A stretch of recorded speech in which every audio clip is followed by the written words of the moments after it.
May isang unggoy na nakatira sa isang malaking puno ng mansanas sa tabi ng ilog. Puno ng matatamis na bunga ang puno, kaya araw-araw ay may sapat siyang pagkain. Hindi niya kailangang maghanap ng kakainin. Kusa na itong nahuhulog mula sa mga sanga. Simple at payapa ang kanyang buhay. Tuwing umaga, siya'y naglalaro sa mga sanga. Tuwing tanghali, kumakain siya ng mansanas. At tuwing hapon, pinagmamasdan niya ang dumadaloy na ilog habang nagpapahinga. Isang araw, may dumating na buwaya sa tabing ilog. Halata sa itsura nito na pagod at gutom matapos ang mahabang paglalakbay. Napansin nito ng unggoy.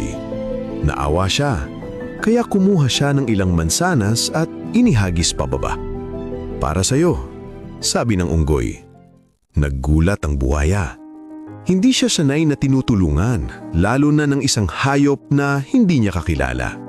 Kinain niya ang mga mansanas at nagustuhan niya ang lasa.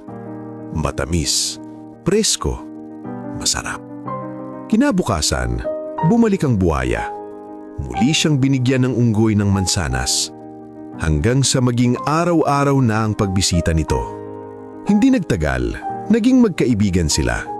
Nagkwekwentuhan sila tungkol sa buhay. Ikinuwento ng unggoy kung gaano kasarap tumira sa puno.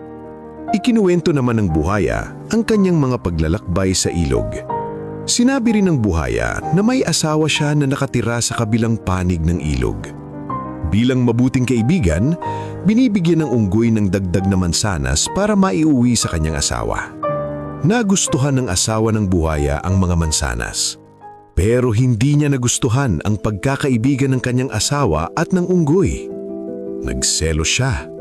Isang gabi, habang iniisip niya ang unggoy, may masamang ideya ang pumasok sa isip niya. Kung araw-araw kumakain ng matatamis na mansanas ang unggoy, sabi niya sa sarili, siguradong matamis din ang puso nito. Kinabukasan, nagkunwari siyang may sakit. Humiga siya at umuungol sa sakit. Nag-alala ang buhaya. "Anong nangyari sa iyo?" tanong niya. Sumagot ang asawa. "Sabi ng manggagamot, isang gamot lang ang makakapagpagaling sa akin. Ang puso ng unggoy." Nanlumo ang buhaya.